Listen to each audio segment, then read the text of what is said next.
नमस्कार दोस्तों, हम फिर से लेकर आ चुके हैं आप लोगों के लिए शाम की सभी ताजा और बड़ी खबरें। फटाफट अंदाज में एक एक कर बताएंगे आपको आज देश और दुनिया से क्या बड़ी खबरें निकलकर सामने आ रही हैं। लेकिन उससे पहले दोस्तों एक नजर डालेंगे सुर्खियों पर। प्रधानमंत्री नरेंद्र मोदी के ऊपर गरजे असदुद्दीन ओवैसी, बोले फिलहाल बीजेपी हमारा पास्ट मिटा रही है और चाइना हमारा फ्यूचर मिटा रहा है, नरेंद्र मोदी सिर्फ देख रहा है। वहीं पर अगली बड़ी खबर में हम आपको बताएंगे असदुद्दीन ओवैसी के बाद राहुल गांधी ने पीएम पर साधा निशाना, बोले चाइना ने बदल दिए 11 जगहों के नाम, अब कहां गया 56 इंच का सीना। राहुल ने जमकर साधा पीएम नरेंद्र मोदी पर निशाना। वहीं पर अगली बड़ी खबर में हम आपको बताएंगे दोस्तों, दरअसल आपको बताते चले अखिलेश यादव का बीजेपी के ऊपर बड़ा हमला, बोले उत्तर प्रदेश में महंगाई, गरीबी, बेरोजगारी ने तोड़ी आम जनता की खबर। वहीं पर अगली बड़ी खबर में हम आपको बताएंगे दोस्तों, कांग्रेसी फिर से उतरे सड़कों पर, भाजपा के खिलाफ किया जमकर विरोध। आपको बताते चले बीजेपी के खिलाफ कांग्रेस का जमकर हल्ला बोल चल रहा है। वहीं पर अगली बड़ी खबर में हम आपको बताएंगे दोस्तों, दरअसल आपको बताते चले शराबबंदी घोटाले को लेकर, जी हां, मनीष सिसोदिया को 11 दिन की 14 दिन की न्याय की फिर से हिरासत में भेजने पर भड़के केजरीवाल, बोले सारे के सारे चोर उचक्के बाहर घूम रहे हैं। वहीं पर अगली बड़ी खबर में हम आपको बताएंगे दोस्तों, दरअसल आपको बताते चले प्रधानमंत्री नरेंद्र मोदी को लगा बड़ा झटका, कर्नाटक में कांग्रेस ने कर दिया खेल, जी हां, दिग्गज नेता हुए कांग्रेस में शामिल। वहीं पर अगली बड़ी खबर में हम आपको बताएंगे दोस्तों, दरअसल आपको बताते चले राहुल गांधी की सदस्यता जाने के बाद राहुल हुए दोगुना हमलावर, जी हां, सड़क पे ही खोल दिया मोर्चा, बोले 20,000 करोड़ किसके। वहीं पर अगली बड़ी खबर में हम आपको बताएंगे दोस्तों, दरअसल आपको बता दें 56 इंच का सीना पूरी तरीके से फेल, चाइना ने बदल दिए 11 जगहों के नाम, बताएंगे क्या कुछ है मामला।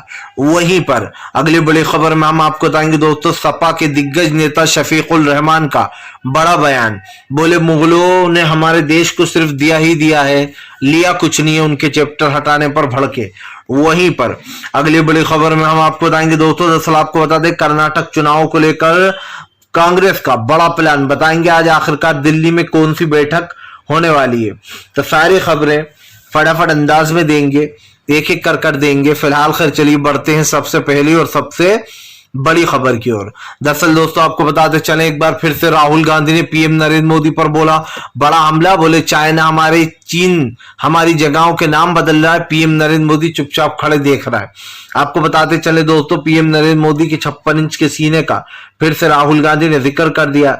राहुल गांधी ने पीएम नरेंद्र मोदी पर निशाना साधते हुए कहा कि एक बार फिर से प्रधानमंत्री की नाकामी सामने आई है। राहुल ने कहा कि चीन लगातार हमारी सीमाओं में घुसता चला जा रहा है, लेकिन हमारे देश की सरकार को अभी भी मुगलों की पड़ी है जो इस दुनिया में है ही नहीं। आपको बताते चले दोस्तों, दरअसल मुगलों के चैप्टर हटाने पर सियासत हो रही है, उसी का जिक्र राहुल ने भी कर दिया। राहुल ने कहा कि लगातार चाइना हमारी सीमाओं पर घुसता चला जा रहा है और पीएम नरेंद्र मोदी उसे क्लीन चिट दे देते हैं।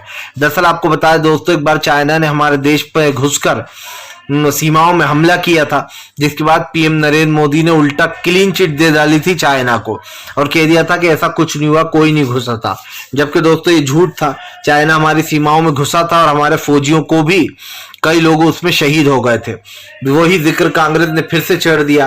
कांग्रेस का कहना है कि नरेंद्र मोदी सिर्फ झूठ बोलते हैं, वो सच्चाई सुनना नहीं चाहते। राहुल गांधी ने पीएम पर निशाना साधते हुए कहा कि मुझे संसद में बोलने नहीं दिया जाता है, अगर मैं कोई भी सेंसिटिव मुद्दा उठाने की कोशिश करता हूं तो मुझे चुप करा दिया जाता है। और अगर एक तरीके से देखा जाए दोस्तों तो ये सच भी है, राहुल गांधी को लगातार बीजेपी चुपचाप कराने का काम करती है। राहुल गांधी के वो तमाम मुद्दे दोस्तों जिन पर राहुल गांधी बोलना चाहते हैं, उन पर बीजेपी बड़ी आसानी से राहुल को चुप कराकर निकल लेती है। लेकिन इस बार साफ दिखाई दे रहा है कि राहुल के मर्तबे बुलंद हो चुके हैं, राहुल बीजेपी के ऊपर लगातार हमलावर है।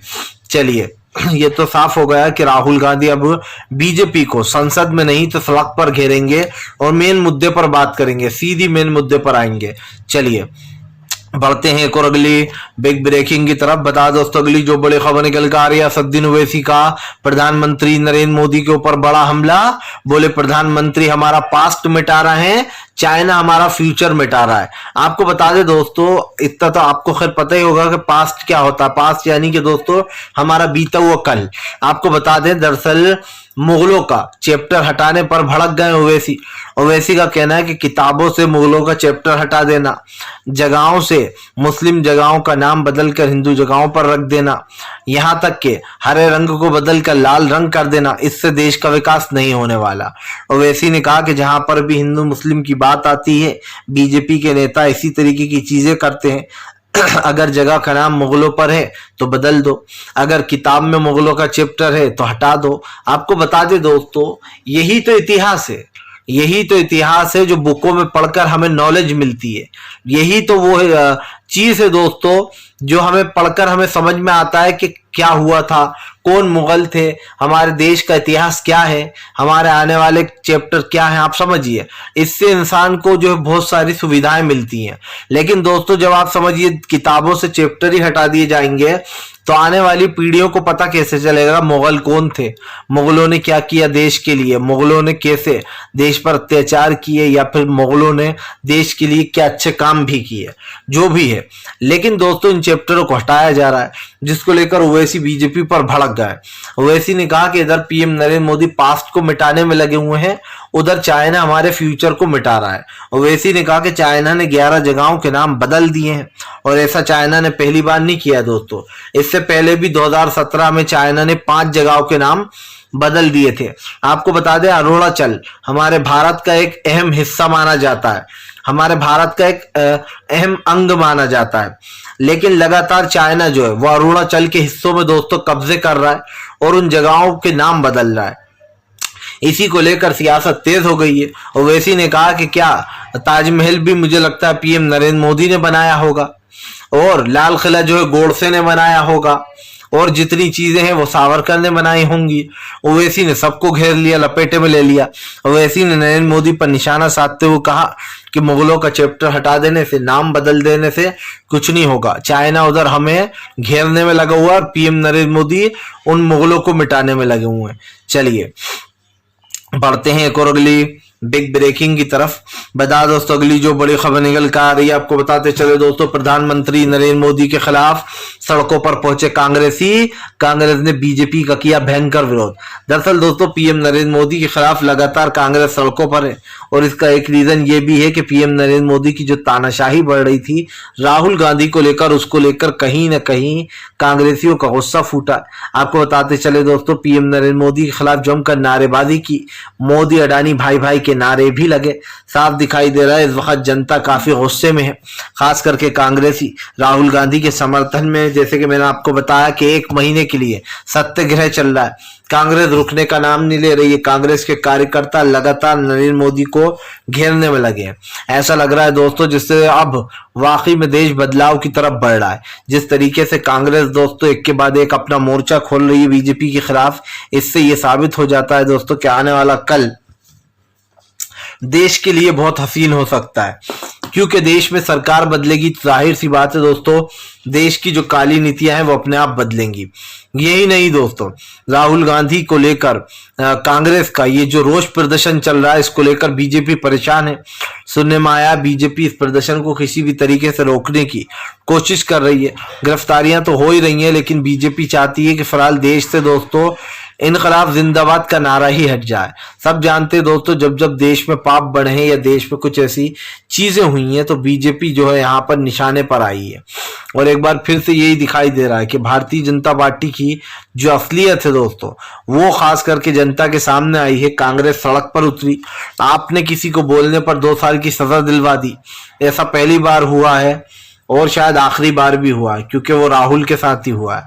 चलिए बढ़ते हैं एक और अगली बिग ब्रेकिंग की तरफ। बता दोस्तों अगली जो बड़ी खबर निकल कर आ रही है, आपको बताते चले दोस्तों, आजम खान का भावुक वीडियो हुआ वायरल। आजम ने साधा फिर से एक बार नरेंद्र मोदी पर, योगी पर हमला। आपको बता दें दोस्तों, सब जानते हैं कि आजम खान के साथ बीते 4 से 5 सालों में बहुत बुरा हुआ। आजम खान के ऊपर लगभग 150 से ज्यादा फर्जी मुकदमे लगा दिए गए, 1 से लेकर 2 तक। आप समझिए, छोटे से लेकर बड़े तक उनके ऊपर मुकदमों की झड़ी लगा दी गई। और मुकदमे भी ऐसे जिनको सुनकर आपको हंसी आ जाए। बकरी चोरी, भैंस चोरी, दुकान की लूटपाट शराब की दुकान पे से। यही नहीं दोस्तों, आजम खान के ऊपर ये तक लगा दिया गया कि आजम खान ने भड़काऊ भाषण दिया। जैसे राहुल गांधी की सदस्यता लिए उससे पहले आजम खान की सदस्यता गई और वो सीट भी हार गया आजम खान रामपुर की। यही नहीं दोस्तों, अब अब्दुल्ला आजम की सीट पर चुनाव होने वाला है और आपको बता दें अब्दुल्ला आजम की जो सीट है दोस्तों, अब उस पर कोई और चुनाव लड़ेगा क्योंकि अब्दुल्ला को भी सजा सुना दी गई। लेकिन दोस्तों मामला सिर्फ ये नहीं है कि अब्दुल्ला आजम और आजम खान को सजा सुनाई गई। मामला ये दोस्तों कि पूरी आजम खान की जो फैमिली है उनको बर्बाद करने के लिए बीजेपी ने चाल चली। सब जानते हैं दोस्तों कि आजम खान एक बड़े नेता है। आजम खान जब भी चुनाव में खड़े हुए वो हमेशा जीते, लेकिन उनकी विधायकी रद्द कराने के पीछे बीजेपी की बड़ी चाल थी। बीजेपी ने बड़ी ही चालाकी से दोस्तों आजम खान की सदस्यता रद्द करा दी 2 साल की उन्हें सजा सुनवाकर। यही नहीं दोस्तों, उनके ऊपर केस भी एक अधिकारी ने लगाया था खुद यूपी के। इससे साफ दिखाई देता है कि आजम खान को फंसाने की योगी ने बहुत ही मस्त प्लानिंग कर रखी थी। आजम खान, उनके बेटे अब्दुल्ला आजम, उनकी पत्नी तंजीम फातिमा, इन तीनों को दोस्तों योगी ने फंसा दिया। जाहिर सी बात है जब पावर हाथ में हो तो इंसान उसका अच्छा उपयोग कम, दुरुपयोग ज्यादा करता है। अब आजम ने भावुक होकर लोगों से वोट की अपील भी की है अखिलेश यादव के लिए। चलिए बढ़ते हैं एक और अगली बिग ब्रेकिंग की तरफ। बता दोस्तों, फंस गई मोदी सरकार, कर्नाटक में कांग्रेस कर देगी खेल। दरअसल दोस्तों आपको बता दें कांग्रेस के प्लान से बीजेपी शक पकाई हुई है। ऐसा पहली बार होने जा रहा है कि कर्नाटक में कांग्रेस इतिहास दोहरा देगी। जी हाँ, आपको बताता चलूं दोस्तों, कभी ऐसा नहीं हुआ कि एक बार सरकार बनने के बाद दोबारा किसी कर्नाटक में सरकार बन जाए।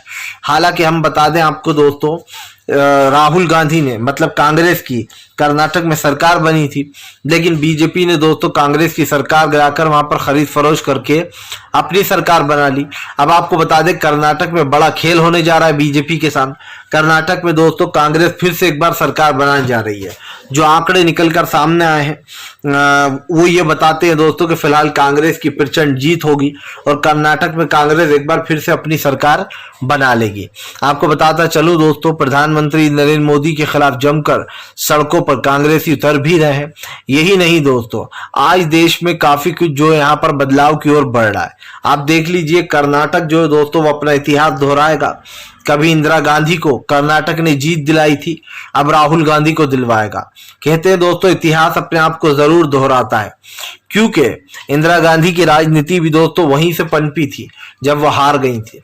और मुझे ऐसा लगता है दोस्तों कांग्रेस का अच्छे दिन अब कर्नाटक से ही शुरू होने वाले हैं, क्योंकि 2024 कांग्रेस के लिए संजीवनी का काम करेगा। हालांकि बीजेपी बेईमानी की पूरी कोशिश करेगी, हर जगह अपने अधिकारी बिठा रखे हैं, प्रचार होगा, मना करने के बावजूद भी चुनाव आयोग बेईमानी करेगा। लेकिन उसके बाद भी दोस्तों कांग्रेस ही जीतेगी। क्यों जीतेगी? इसका सबसे बड़ा रीजन ये दोस्तों कि विपक्ष को 60% वोट मिला था पिछली बार भी और नरेंद्र मोदी को महज 38%।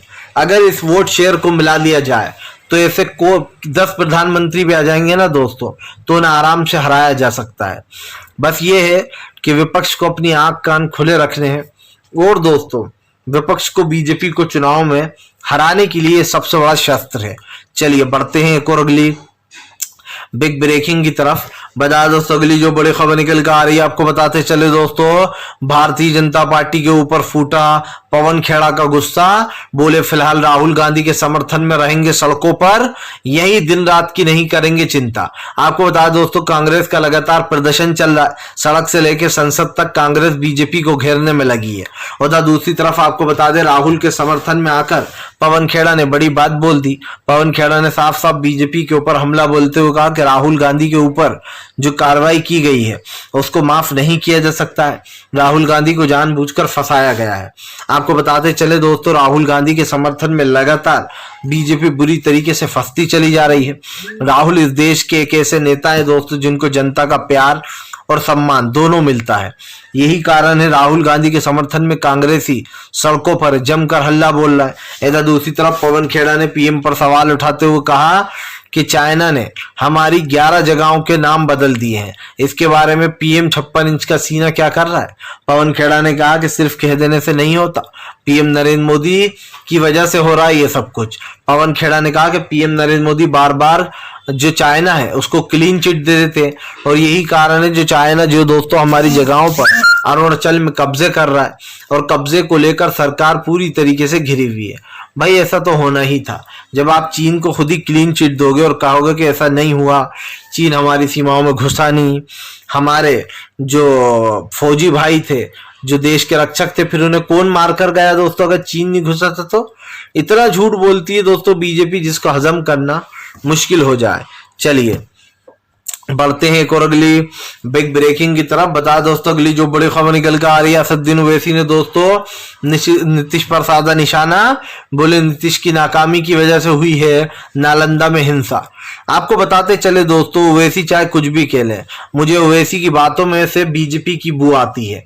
इसलिए आती है दोस्तों कि जब हिंसा हुई तो उसमें दोस्तों आप समझिए सरकार क्या कर सकती है, पुलिस लगा सकती है, कार्रवाई कर सकती है, इससे ज्यादा और क्या कर सकते हैं। और कोई ये पहला राज्य तो है नहीं, अब तो हर राज्य में इसी तरीके की हिंसा कराई जाती है। लेकिन बीजेपी पर निशाना साधने के बजाय ओवैसी जो है दोस्तों वो नीतीश और तेजस्वी को ही घेरने में लगे रहते हैं। हालांकि इसका एक रीजन भी है, ओवैसी के 4 विधायक तेजस्वी ने जो अपनी पार्टी में कर लिए थे, इसलिए ओवैसी हमेशा भड़के हुए रहते हैं। लेकिन ओवैसी का कहना है कि जो बिहार के नालंदा में जो हिंसा हुई बिहार शरीफ में, उसकी जिम्मेदार खुद जो है नीतीश कुमार सरकार है। तेजस्वी और नीतीश ने कोई एक्शन नहीं लिया, जबकि वो एक मुस्लिम बहुल्य इलाका है, वहां से जो है लोगों को रोकना चाहिए था।